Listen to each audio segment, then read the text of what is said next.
Thank you. Good to see a lot of familiar faces. I'm Peter Drekmeier. I work for the Tuolumne River Trust. I live in Palo Alto in the San Francisco Creek watershed. And I'm going to try really hard to stick to my time, so I'm going to move somewhat quickly, but I did want to first give a little bit of background information before I get into climate change and potential impacts on our water supply if we are in the SFPUC Hetch Hetchy territory. So I'm going to share some slides. And I know some of you have seen some of these before, so I appreciate your patience. So here is the Tuolumne River watershed. And I'm not able to advance slides. Oh, okay, different way of doing it. So the Hetch Hetchy Reservoir is in Yosemite National Park.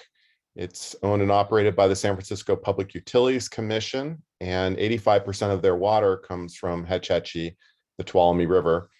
15% comes from Bay Area watersheds. And the SFPUC provides water to 2.7 million people in the Bay Area. There's another very large reservoir, 6th largest in the state, called Don Pedro downstream. That's owned and operated by the Modesto and Turlock irrigation districts, and it's primarily used for agricultural irrigation, 200,000 acres. And besides San Francisco, a lot of us use Hetch Hetchy water from the Tuolumne. We are considered wholesale customers, and we're represented by a group called the Bay Area Water Supply and Conservation Agency. So you might see your city or community on this map. Here again is Don Pedro, and this is where Don Pedro is located on the watershed map. And it separates the upper Tuolumne, which is protected as a wild and scenic river and has great whitewater rafting and just amazing resources, and the lower Tuolumne River. And the lower Tuolumne is where we still have salmon. So these are fall run Chinook salmon. They're also called king salmon. You can see why. You don't normally get this big, but on occasion. And a lot of times we talk about salmon as a shortcut to a salmon-based ecosystem. So many other species depend on the nutrients they transport from the ocean to the upland habitats. So they're really an important keystone species. And when I say salmon, usually I'm talking about a whole ecosystem. So the challenge is that humans divert 21% of the Tuolumne in an average year. So we use 4 out of every 5 gallons. And we see the impacts on flows. You can see between 2012 and 2016, the unimpaired flow averaged only 12%. So in dry years, the river gets starved.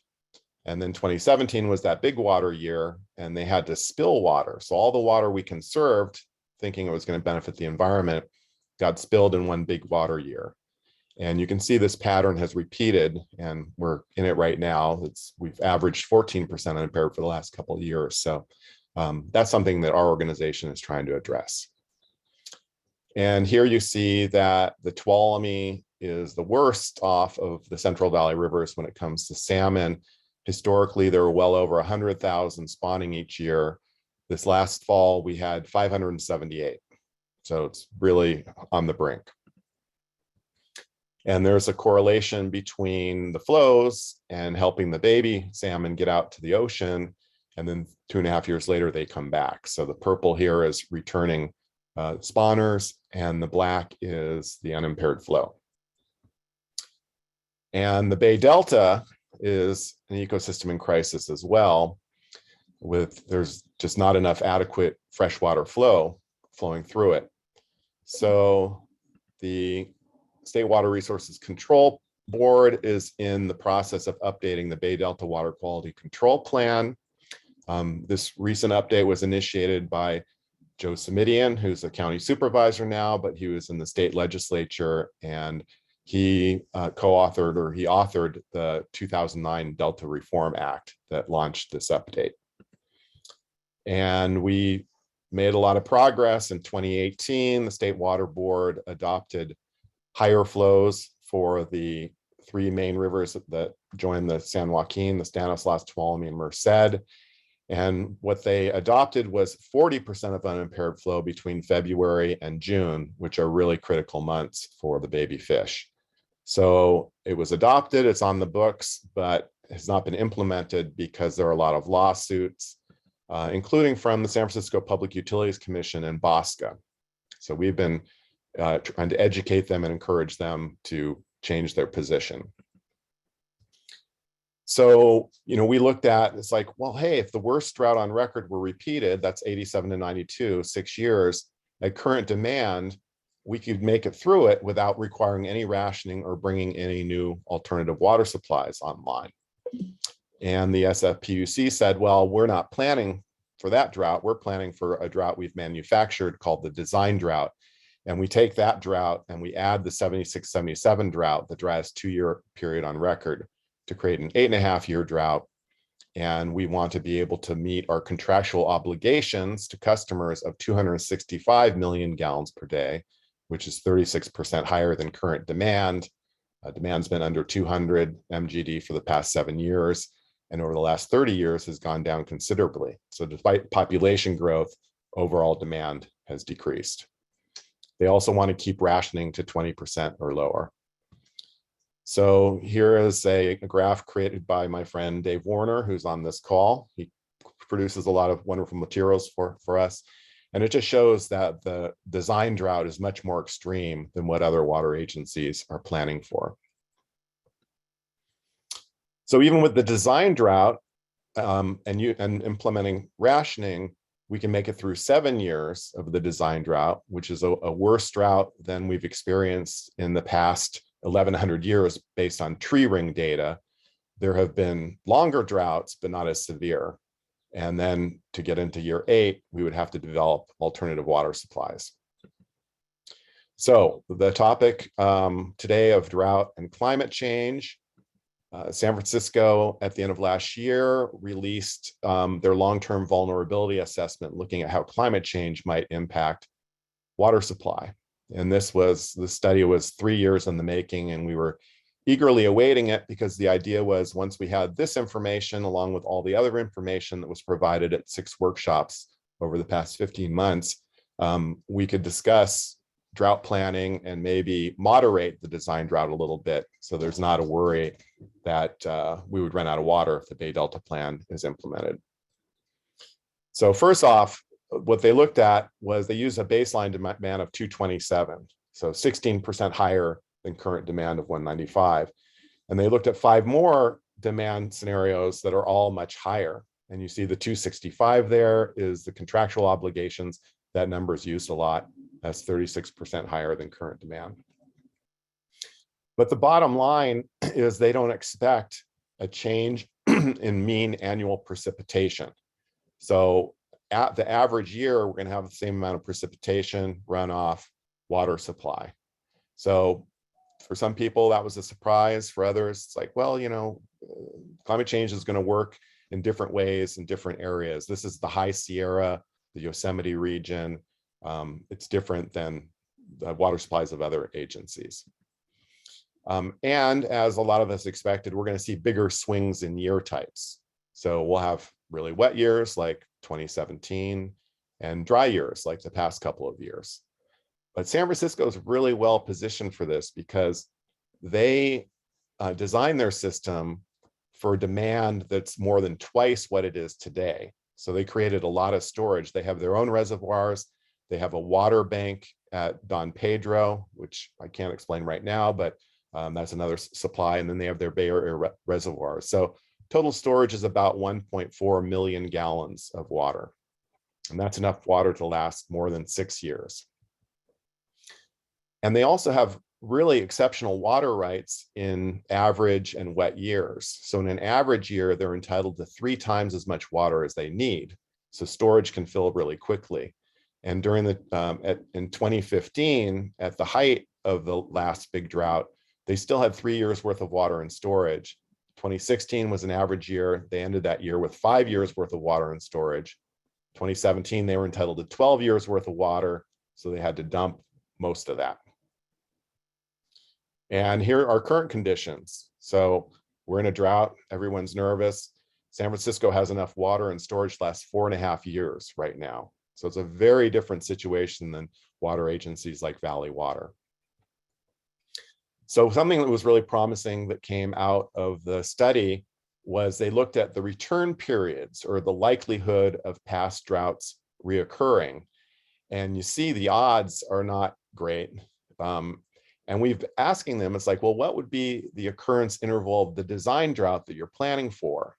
It would be, once in thousands of years.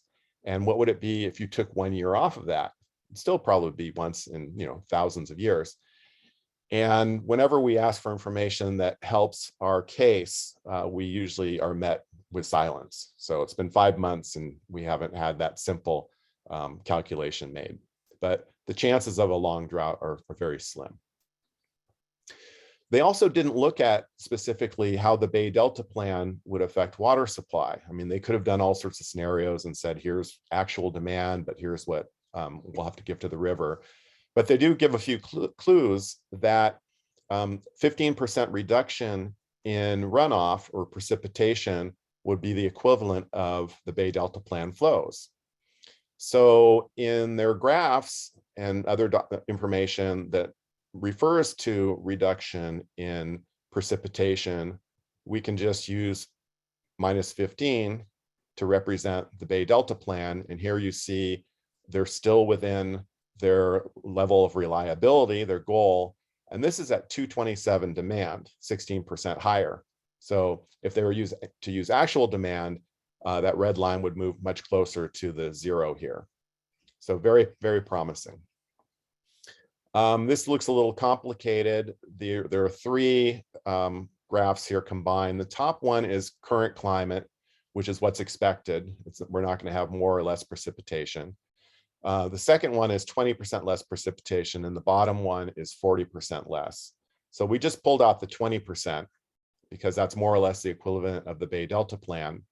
Again, this is at 227 MGD demand, and that black line going across works with the vertical axis there to see how much water is, how many years worth of water are still in storage.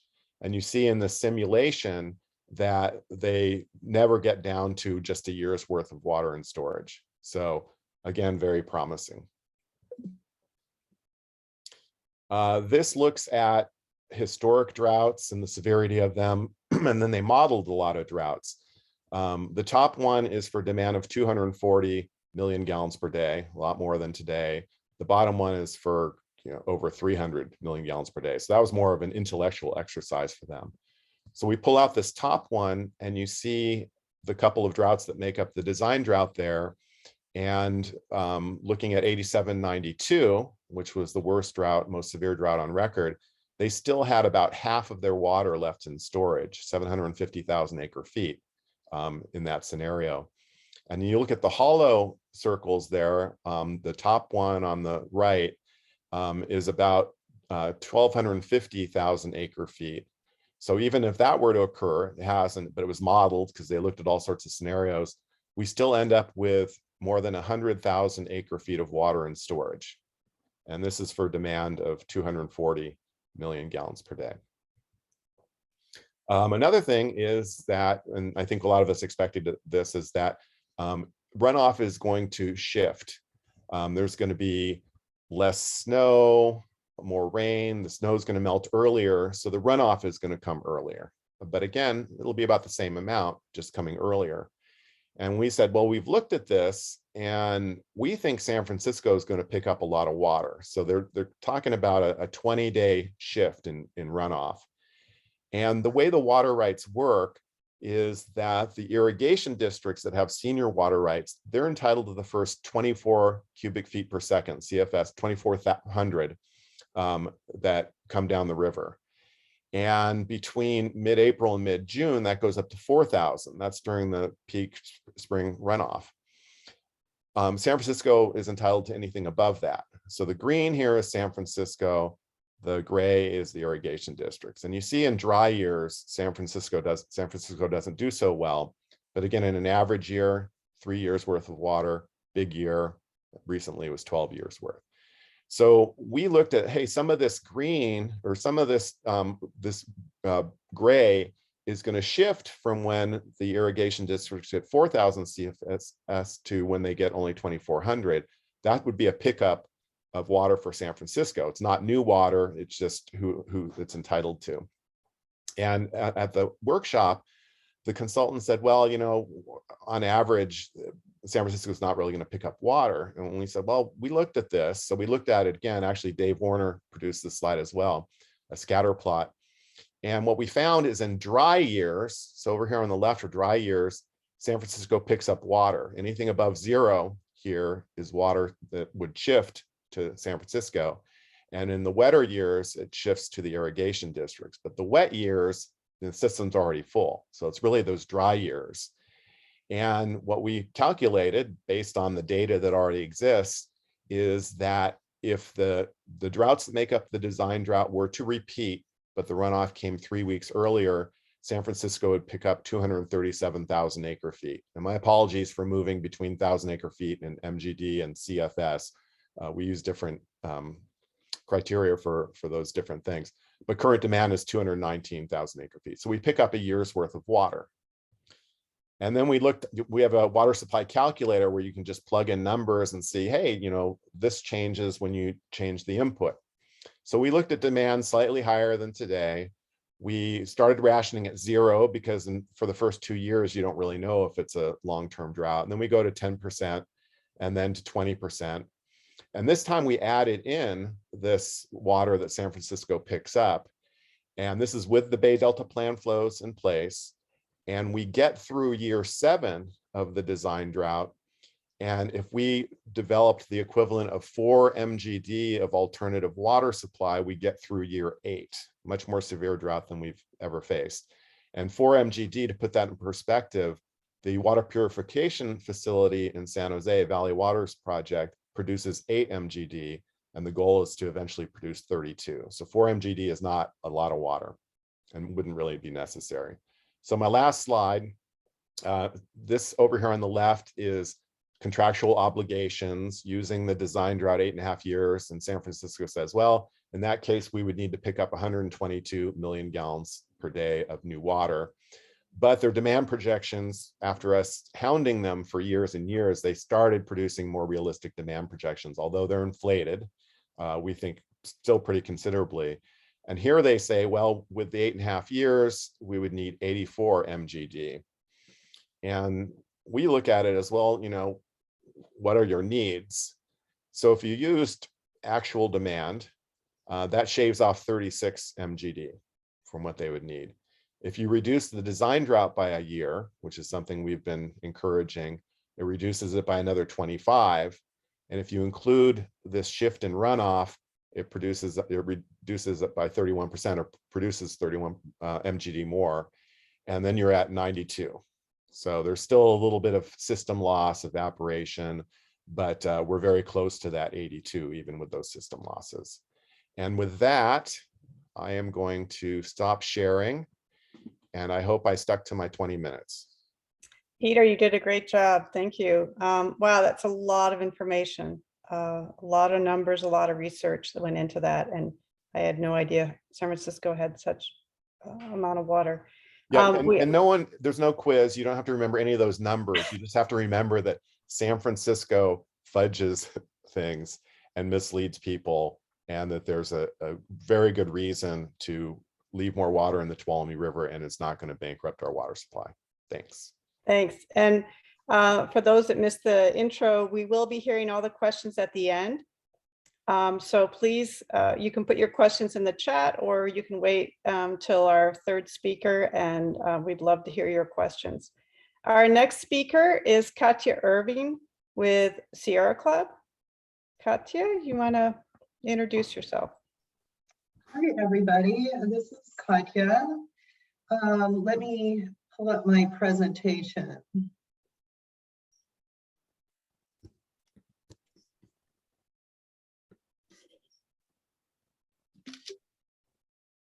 Can everyone see this? Yep. Okay, great. Oops, I'm at the end though. Let me see.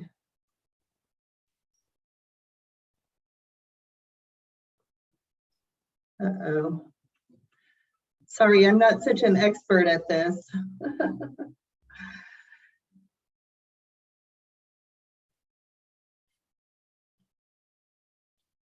Okay, I'm Katja Irvin, and I'm a volunteer with the Sierra Club Loma Prieta Chapter.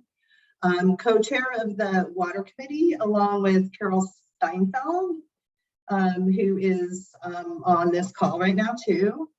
And she focuses on San Mateo County, and I focus more on Santa Clara County.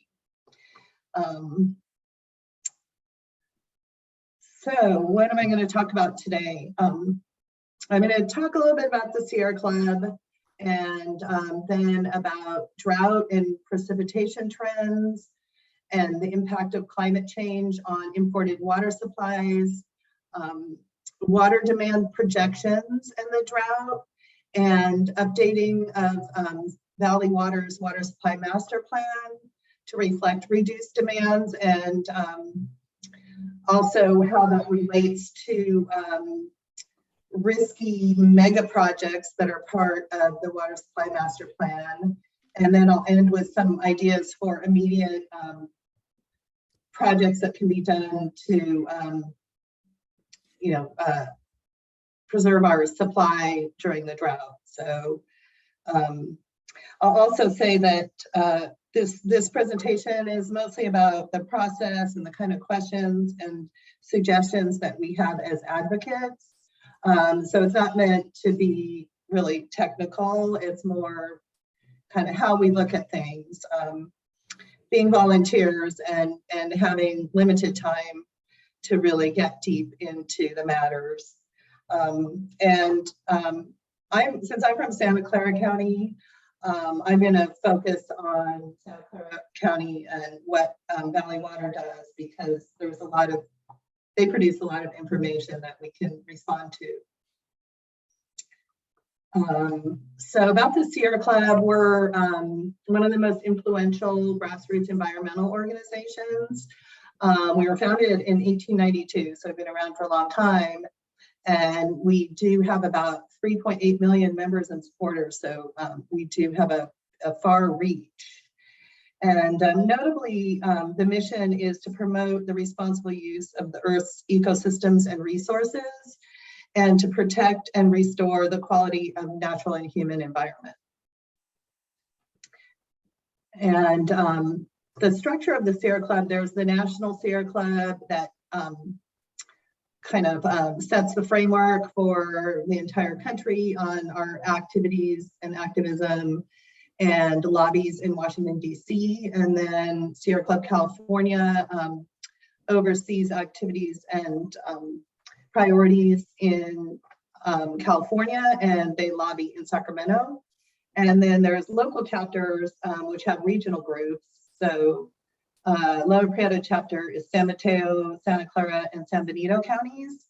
And we have a regional group, Peninsula Regional Group, and then we have Guadalupe Regional Group that covers the southern part of our chapter.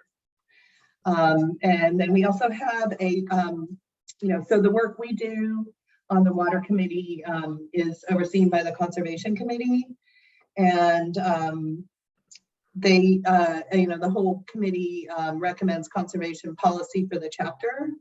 There's a lot of different issue committees, baylands, climate action, coastal issues, water, etc.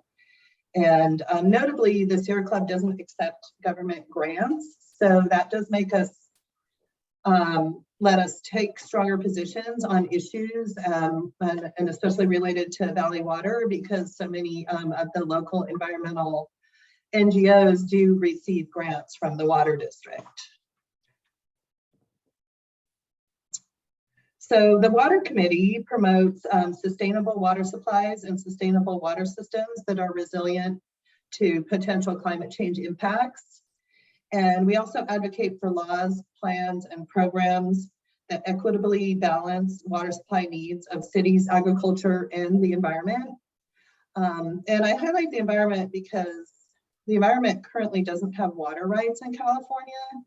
And this especially impacts the delta ecosystems because delta water is over allocated to farms and cities, and the state institutions like the State Water Quality Control Board don't have the strength to stop temporary change petitions, which continually granted to water suppliers to take more water from the delta during dry years. And what this does is it ends up taking water away from the ecosystem and putting endangered species such as salmon at more risk of extinction. So with the water for the environment is really important, and it's our major concern. And also what we're working on right now most directly is water efficient buildings, alternative water supplies, water supply planning, and reducing reliance on the delta. And reducing the reliance on the delta means not investing in projects that are designed to continue taking too much water away from the ecosystem. And namely for Valley Water, those projects are the Delta Conveyance, which is the tunnels, and the Pacheco Reservoir project. And I think all of these things that we're working on really tie into our topic today. So the first thing I was going to talk about is the drought and precipitation trends.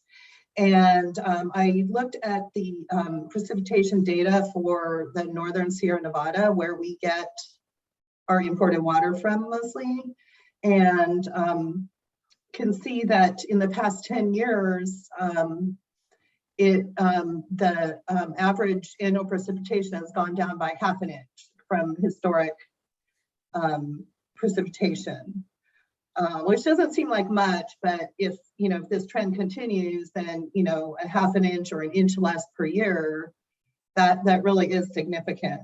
And then you put that together with higher average temperatures, and that will have other impacts that will reduce the availability of water. And you can see on that map on the right side, that's just current for the past year, average temperature compared to historic temperatures. And you can see that only very coastal areas don't have higher temperatures, and the Sierra Nevada, where water comes from, is all becoming much warmer.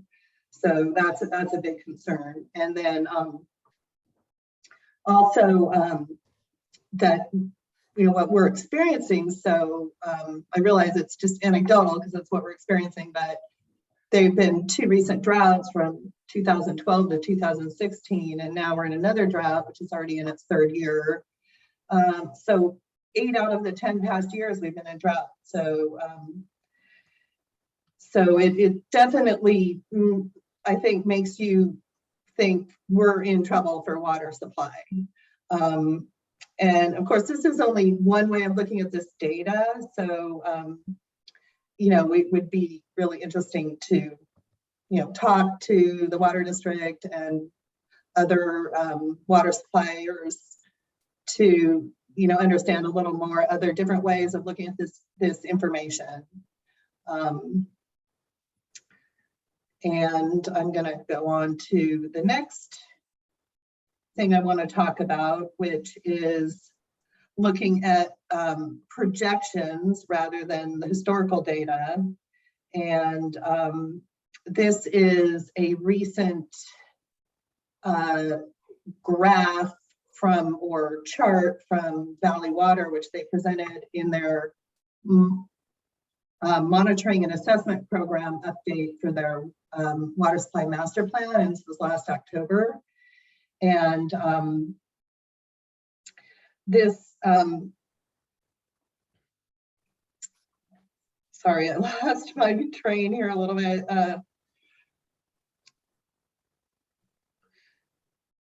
So what we're seeing here on this graph, which is there are 5 different climate change scenarios and how they will impact precipitation. And you can see that only one of the scenarios, and scenario D is showing that there will be less precipitation. So, given the historical data, we're kind of thinking, why is this? And one thing that is interesting is that they chose these 5 out of 16 different models that they looked at. And so we don't really know what those other 16 are, but, and they did say that they chose a range from those kind of reflecting all of the 16, but it would be interesting to see all 16 of those models and why these 6 were chosen. And also that this graph is not fully explained in the report. So we don't know why there's a star by scenario A, and we don't know what the little blue dots stand for. So we're really hoping that there will be more, a more in-depth report coming out or available on this modeling that was done here. And the report also said that there is significant uncertainty whether average precipitation is expected to increase or decrease. And it also pointed out that increasing drought makes drought resilient supplies more important. So reuse and conservation as part of our water supply portfolio. And they also said that these projections and analysis was informed by DWR studies. And that's another thing that we're somewhat concerned about, because DWR operators, they knew that their runoff forecasts were that they failed last year, and they ended up releasing a bunch of water that they then didn't have enough water later in the year. And also there's been a suggestion that DWR should move to physics-based models, such as being used by NOAA's California Nevada River Forecast Center. I think that there's a need for, or we're thinking there's a need for some real reconsideration of the kind of modeling that's being done around water supply availability and climate change. Okay, so let's see, move on from there. Okay, and one more thing that that we're looking at is the water use projections.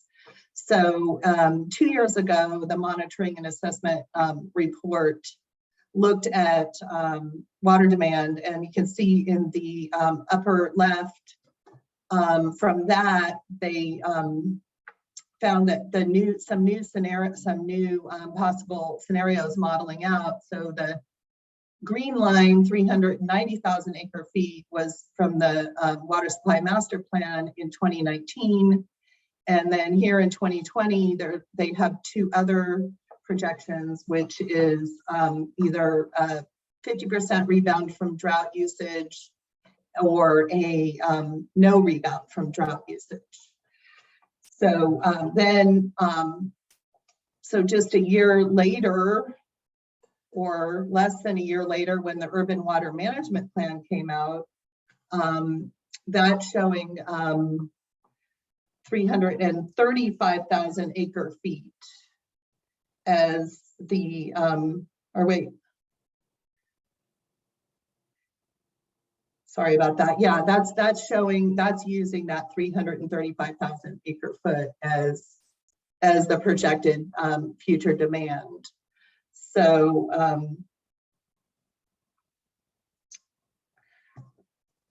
so we can see that now we're looking at significantly less demand than what was in the Water Supply Master Plan. And there's a mention that climate change will increase outdoor water use, which makes sense because it's going to be drier. But that's not a sure thing, because If there's mandatory restrictions, or if the cost of water gets really high, then people just aren't going to, they're going to find other ways to deal with their outdoor landscaping, and they won't increase their usage. So then moving forward to this year, looking at the rate setting for groundwater charges that the water district is doing right now. They are showing in 2030 that the maximum usage would be about 240,000 acre feet per year at the maximum, like that top black line, dotted line. And that's his district managed usage. So that doesn't include SFPUC, and the 56,000 acre feet per SFPUC would make it about 300,000 acre feet per year, which is lower than what was in the urban water management plan, 320,000 acre feet per year. So I'm just looking at this and thinking, okay, the demand projections are going down, but there might be something I'm missing here. There might be other water supplies that aren't included here, like water supplies that San Jose Water Company has. There are a few of their own water supplies. So I think it would be interesting to talk more about that.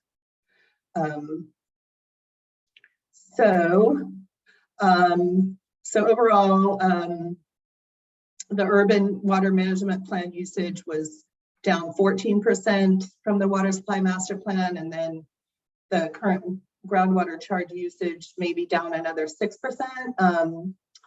But Valley Water continues to pursue the water supply management plan project portfolio based on those original demand projections. And they're saying they're not going to reevaluate that, but we're going to continue to advocate that they reconsider their project portfolio. So that gets us to the risky mega projects that we think should be reconsidered. And the change in hydrology in the Sierra Nevada and will, mean less water supply and benefits, and the reduced demand would make it so we don't need the water as much. And so there's a big reason to kind of revisit the Delta Conveyance and Pacheco Reservoir projects. These are huge, expensive projects, and we don't want to build them if they aren't needed. That means, neither of these projects has had a really professional cost benefit analysis done, and we really think that is needed to help evaluate whether they should stay in their project portfolio. And also, these projects won't be completed until at least 2040, so they won't help with the current drought or the next several droughts, most likely. And the costs of these projects will continue to rise, and we could spend this money on projects with more predictable benefits, like conservation and recycling. And also, I just want to point out that environmental costs are never included in cost benefit analysis. And the environmental costs for both of these projects will be astronomical. And this is our primary concern, is the environmental destruction. And so we hope that will be taken into account in some way in evaluating the project portfolio. I hope I'm doing okay for time. This is my last slide. So some of the actions that we are recommending is that, first of all, investing in existing building retrofits. And we think this is the most obvious low-hanging fruit that isn't being pursued sufficiently. I mean, I can say anecdotally from my own experience just recently is I just replaced my toilet. Like it was a 3 gallon per flush toilet, and I got a 1 gallon per flush toilet. And I'm so excited about it. It works better than the old one and uses less water. So I'm glad I did that, but it took me a long time to get around to doing that. And I'm sure there's a lot of other houses that that have 3 gallon per flush toilet still. And I also don't even have faucet aerators right now. So there's more I could do.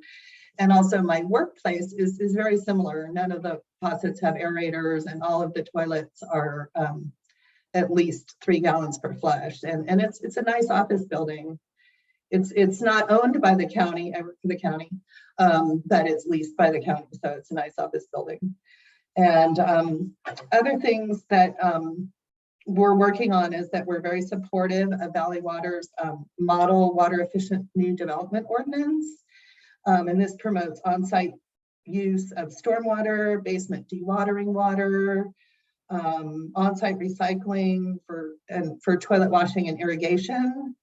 And the Valley Water is also reaching out to large new developments and encouraging them to use some of these strategies. And we think that these programs could use more funding and provide greater incentives if there was money available, rather than investing that money in these risky mega projects. And so much can be done in conservation. I mean, with that amount of money, you could go door to door with a truck full of toilets and just knock on doors and install them for people. There could be, grants to commercial properties to replace their toilets and water fixtures.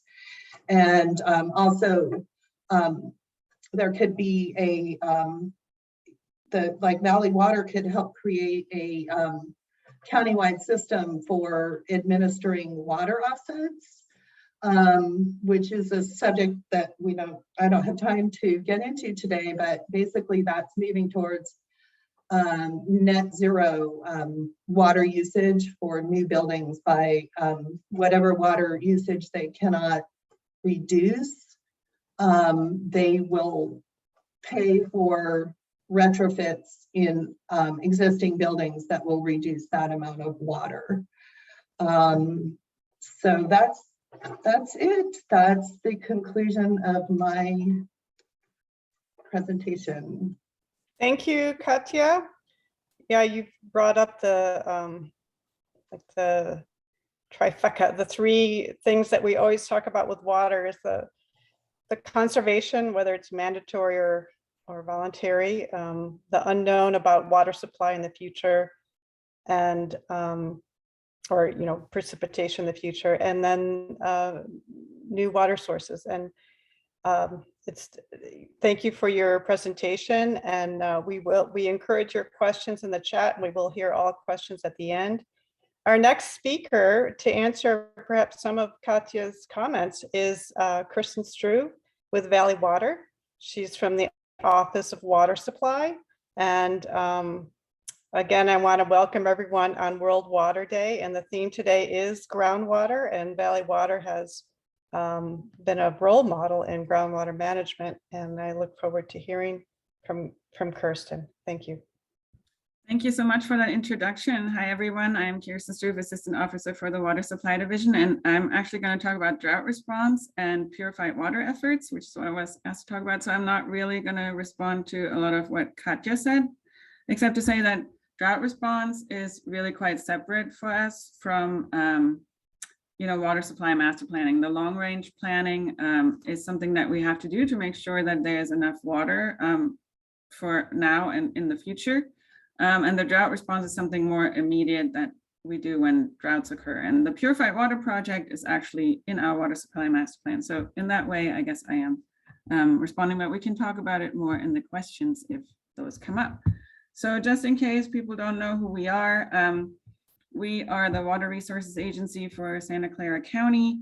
our mission is to provide, clean, reliable water supply, flood protection, and being a steward of the environment in our watersheds.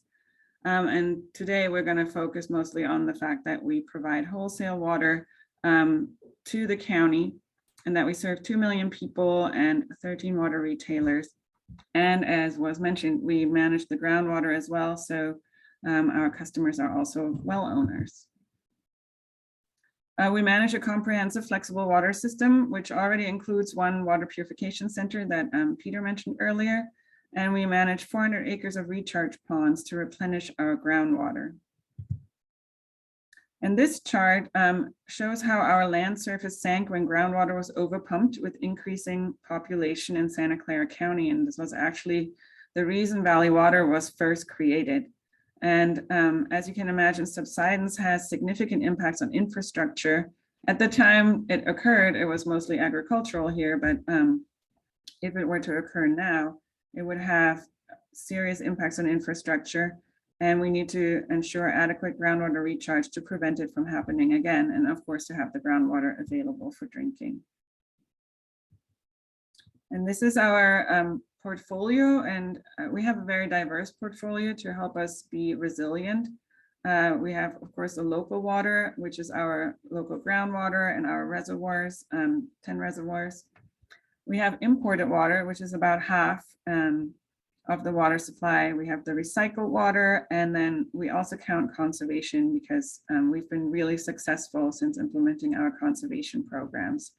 And when we say recycled water, we refer to treated wastewater that is used for non-potable reuse, so it's not for drinking. This is usually distributed in the purple pipes for various uses such as landscape and cooling. And purified water is highly treated wastewater that has gone through additional processes to produce a water of a quality that would be suitable for drinking. And right now that's 5%, but as we will talk about later, we hope to increase that. And as you already mentioned, we are in a serious drought right now. With climate change, Santa Clara County will face more droughts with the resulting economic and environmental impacts. And this chart just presents a quick timeline, and I'll go into a little more detail later. But on June 9th, the Valley Water Board declared a water shortage emergency condition, which also called on the county to declare a local emergency, which the county then did.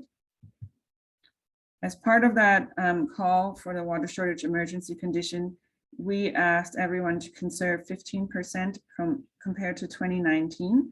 So that's our water conservation measure. And we also included aggressively promoting our water conservation programs to all water users and having a maximum of 3 days of watering for ornamental landscapes and lawns. The drought impacts are that our local water supplies are very low. Imported water allocations are really low, as both Peter and Katja said. You know, the snowpack really impacts how much imported water there is. And with the snowpack not at normal levels, we are receiving very low allocations. And then when we rely on groundwater, you know, if there's more pumping, then we risk subsidence. Because our local rain has not been sufficient. So we do use the imported water also to manage our groundwater. And we're pursuing, of course, emergency water transfers and also recovering water that we're storing in Kern County. And on top of everything, oh, and I wanted to mention groundwater is the only drinking water source in South County. So that's pretty important then to make sure that South County still has enough water where other parts of the county have other available supplies. So our largest reservoir, Anderson, is currently drained per requirement from regulatory agency and is undergoing a seismic retrofit, which adds to you know, our difficulties during this drought. Some key drought response actions that we have done. We have doubled our water conservation rebate and really pushed our water conservation programs. With increased messaging, we've reduced retailer deliveries, but we are ensuring adequate recharge in South County. We reduced a lot of the other recharge, and we have monthly updates to our board and to our retailers. We're working very closely with our retailers. So you can see monthly drought reports that go to our board that have all of our activities. Our successes so far are that we secured additional imported water and slowed the groundwater level decline. We had a cumulative drop in retailer water use compared to 2019 of 8%. And we have a huge participation in our water conservation programs. We do offer programs for every customer, business, facility, property, even agriculture in Santa Clara County. This just shows our watersavings.org website, where you can see what all the different projects would be.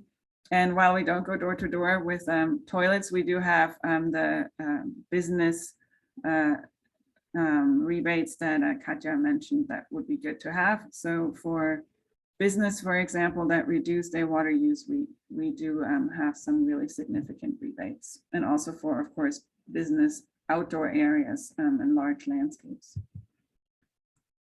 We also offer grant funding opportunities for water conservation and environmental stewardship projects in Santa Clara County. We want to partner with the community to bring new projects to life. And for more information, you can see all the contact information here. And now I'll move on to purified water, which is the long-term solution.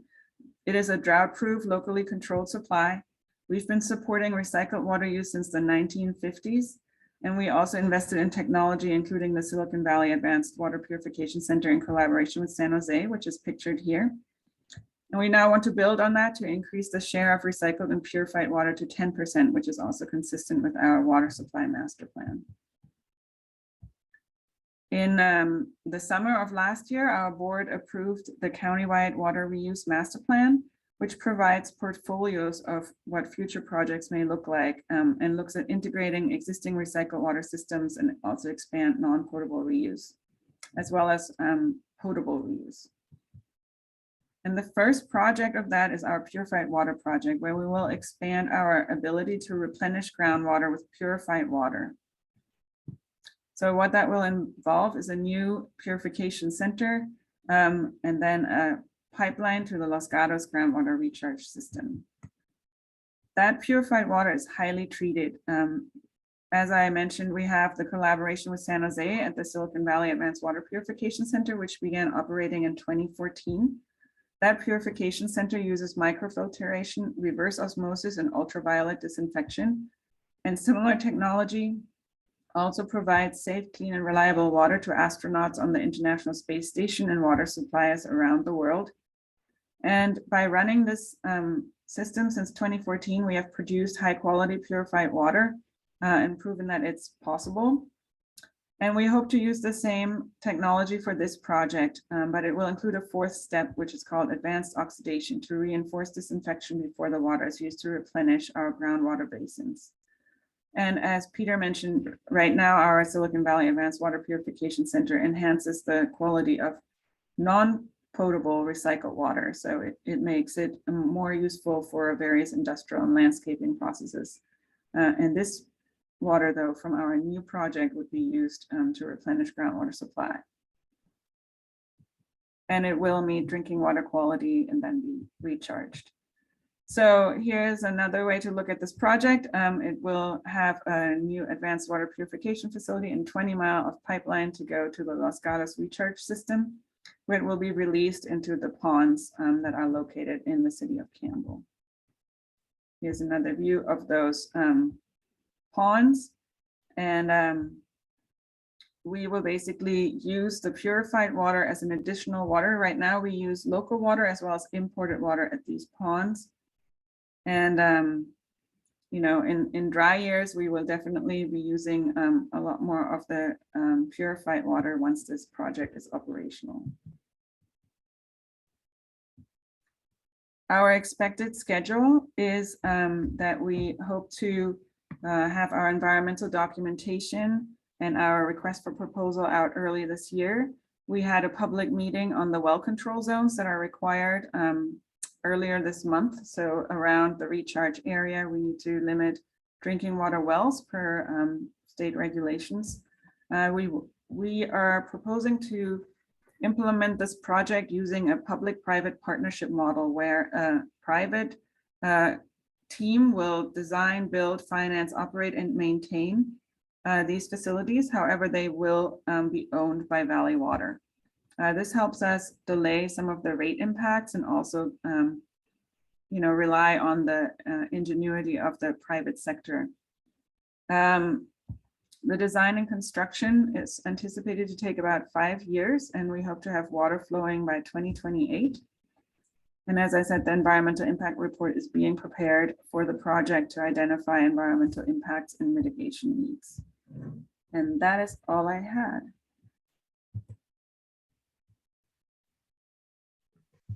Well, thank you. Thank you, Kirsten. That's very encouraging to have water flowing by 2028. So I'd like to open it now to questions. We've certainly have some time for questions, and then maybe about 15 minutes, and then we'll have about 15 minutes of just roundtable discussions if people have other things they want to talk about their work or coordination with other organizations.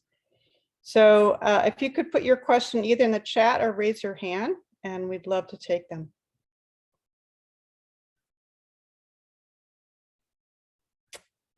Not a very questioning group. Here we have one from Peter.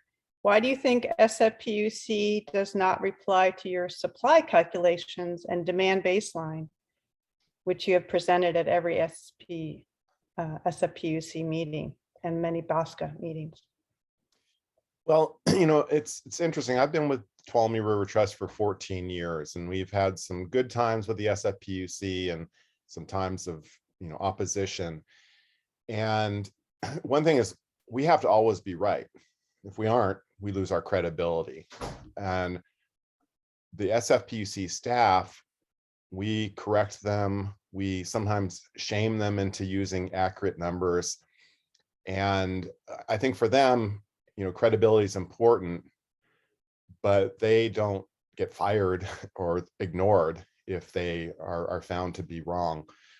So basically where it stands right now is, if we put something out there and we don't hear back, then we know we're right. I mean, otherwise they would correct it. And I think the big threats to SFPUC staff are credibility, our finances, because what's really driven a lot of the demand reduction is in 2008, they approved the Water System Improvement Program. So $4.8 billion plus a lot of debt service to construct 80 capital improvement projects. So the price of water has more than tripled now. And as a result, people are using less water, so they're buying less water, but they still have their fixed costs. So they got to raise the rates more, and then that sends that price signal again. So it's a lot easier for them to manufacture crises that, the sky is falling, the Bay Delta plan is going to bankrupt us, than to address, challenging issues. And the third thing that impacts them is they have a contractual obligation to the irrigation districts. This goes back to 1995, where they agreed to follow the irrigation district's lead on fish flows. And so if they were to take a different position, the irrigation districts might say, well, you reneged on this contract. So they put themselves in a very difficult position, that they've basically given up their ability and right to think for themselves and to represent their constituents, who care a lot more about the environment than the folks in the San Joaquin Valley. So again, we actually got one of the commissioners to ask them, why aren't they responding to our requests? And didn't get an adequate response, but we think we're getting closer to the point where it's more of a dialogue. And we did have a series of 6 workshops at the SFPUC where we were able to present a panel at each one. So we were talking in real time, and the it took away the he said, she said, because right now we'll meet with, an influential person or group, and we'll walk them through all the information, and they'll say, wow, that was really interesting. And then they'll hear from the SFPUC and they'll say, well, they told us something different. So they throw up their hands, and at best they stay neutral. But with these workshops, we were able to ask direct questions. They needed to answer them, and they were much more honest. And we got better information out of that. We work that into our narrative. And now that we understand that climate change isn't going to have a huge impact, our narrative is complete, and we need the commissioners to take action. And we're trying to get them to do that now. So we can always use public support. Their meeting is right after this at 1:30. There's public comment at the beginning. The more people they see who are paying attention, the more likely they are to act quickly. Thank you, Peter. And Kirsten, there's a few questions for you in the chat. Do you want to read them, or do you want me to read them to you? I suppose I can read them. Let's see. The first one was about whether stormwater can be included in the purification center. We are actually looking at that. We are doing a study with Stanford on the one we have in San Jose. It's a little challenging to have that be from a variety of perspectives. When it's raining, then we need a little less of the water, right? So that's one thing. And the other is getting the water there to these purification centers. But yeah, we are definitely looking at it. And we also have other projects in the works to look at a better use of stormwater, including something called flood managed aquifer recharge, where we look at whether we can use public or private properties to use them for infiltrating stormwater better into our groundwater. So yeah, we have a variety of projects related to stormwater. For the facility itself that we're planning right now, we will of course comply with all of the stormwater regulations to make sure there isn't like additional runoff. And then the other question was about our rebates. So yeah, the current rebate amount that you find on the website is correct, but it was, half before the drought. In some jurisdictions, we have cost share agreements. And so that in those areas, the rebate may actually be higher based on the cost share agreements. And then Kirsten, if you continue, there's another question specifically for you on how many years of drought can Valley Water survive before severe rationing? So our level of service goal is to be able to provide 80% of the water need in drought years and 100% in non-drought years. And I will have to get back to you on that other question. And there was something about gray water also. Yeah, that's another great question for anyone, and as well as the one below. So yeah, actually, I have the answer now. So it's 5 years when we do have Anderson. So as I said in my presentation, not having Anderson has made us a bit more vulnerable. And that will take about 10 years to construct. But once it's back operational, we have 5 years of resilience. And in terms of gray water, we offer gray water rebates as well. And we follow those regulations to make sure, that we advocate for gray water as well. Yeah, does anyone have any comments about any new regulations with gray water to make it easier for toilet flushing? I thought it already was regulate or already was encouraged, or I don't know if anyone has any comments on that. And then Geraldine has a question for everyone, I think. To what extent is the rights of nature, big picture, entering into the calculations beyond the very valid salmon ecosystem framework? So I guess when water planning is, when we're doing water planning, how much is the rights of nature considered? And I guess one thing would be just my slightly educated but uneducated is the Sustainable Groundwater Management Act obviously was intended to have certain protections for groundwater dependent ecosystems to try and balance the needs of nature versus groundwater demand. In California, I don't think we talk so much about the rights of nature as some other places do, but we do have agencies that are responsible for regulating water quality, like the State Water Board.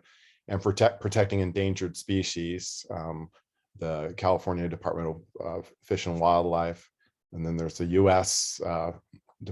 Fish and Wildlife Service, there's the National Marine Fisheries Service. So, there are some protections, but an interesting thing was used to save Mono Lake, which is the public trust doctrine, which basically says, water in California belongs to the people and not just to LA in that case. And I think there's a really good argument to be made that subsidizing water for agriculture, for products that are consumed in California, you can make an argument that that benefits the public trust because everyone is benefiting from cheaper food. But what about almonds and other export crops where we're taking California public trust water and certain farmers, many of them, mega farms, are privatizing the gains and socializing the costs, and they're selling those products overseas. I think there could be a really good argument made to charge a water export fee and then use that money to help farmers become more efficient. Because right now there's not a big incentive.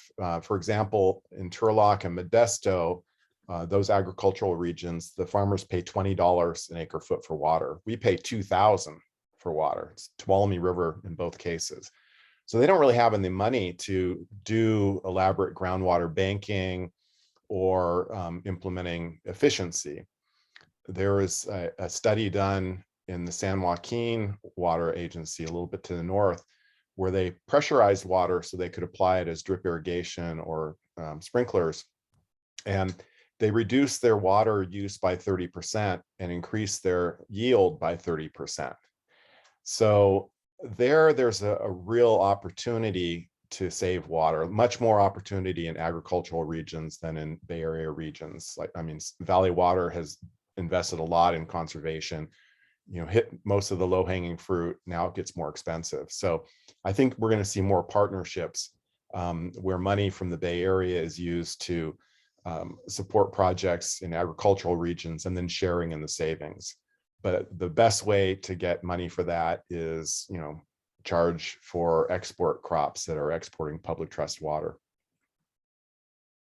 So really for Valley Water, I'd like to just add that we operate to maintain water in the creek for fish passage and rearing. So we do consider, since we have stewardship as part of our mission as well, that's pretty important to us.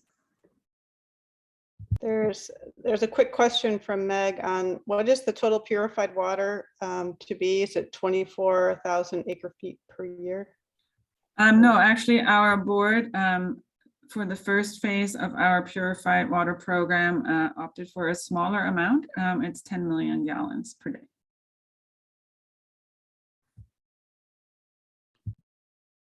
And let's see what else we have. Thank you for your input on the question.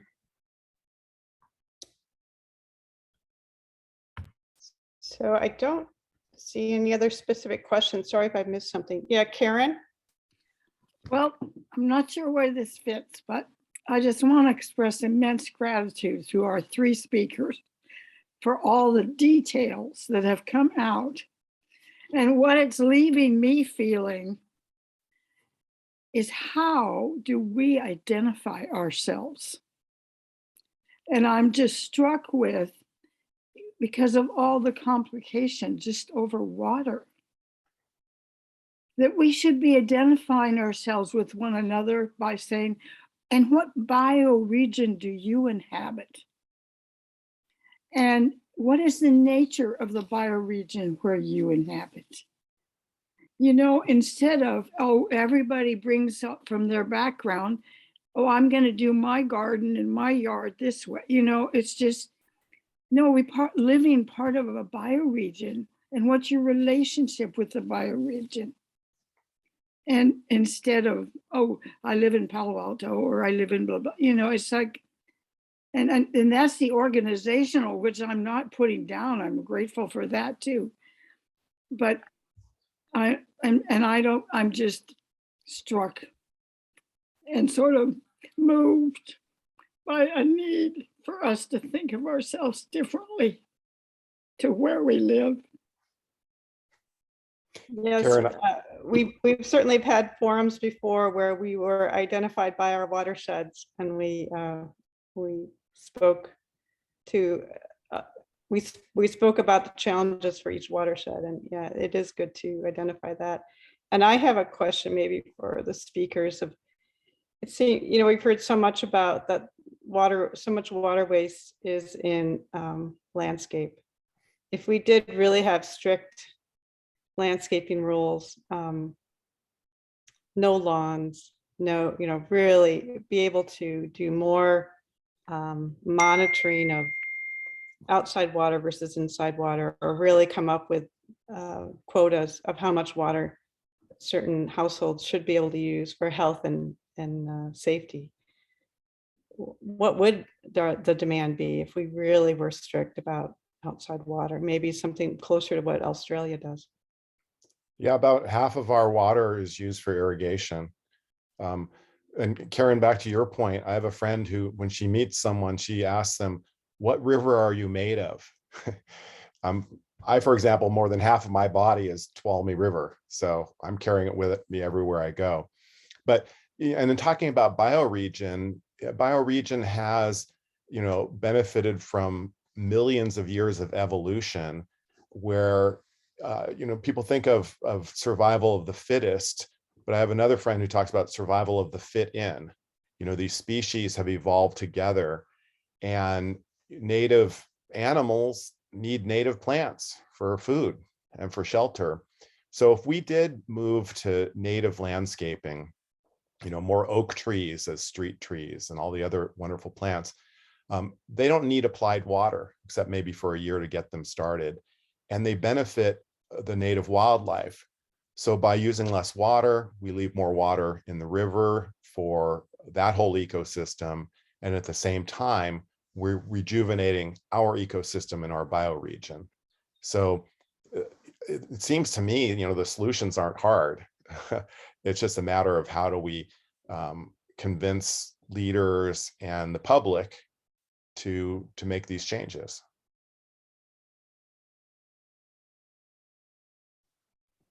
That's a great point.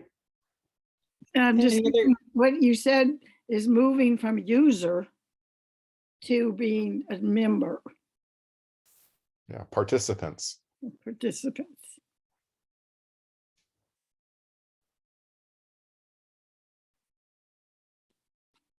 And California does have that public trust doctrine, as Peter mentioned. Not all states have that, where the water use. That's why retailers do have the ability to restrict water, because it is to be used for the public use, and not the more money you have, the more money you can use.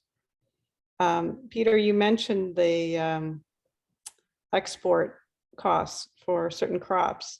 Is there a momentum behind that?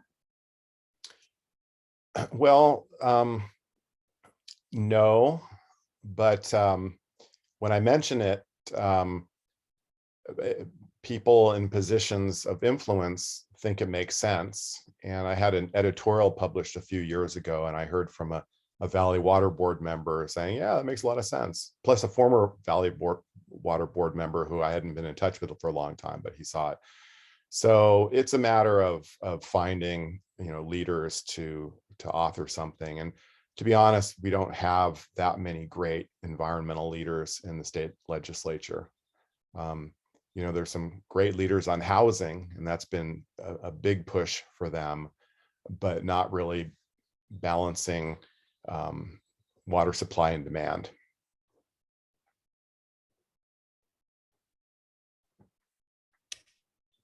Any other questions for our speakers?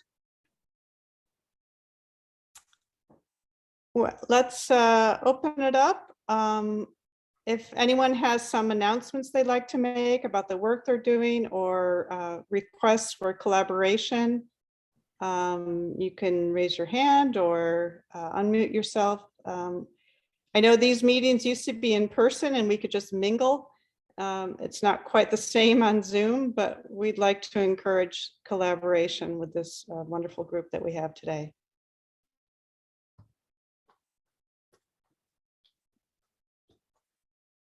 I want to say thank you to all the speakers.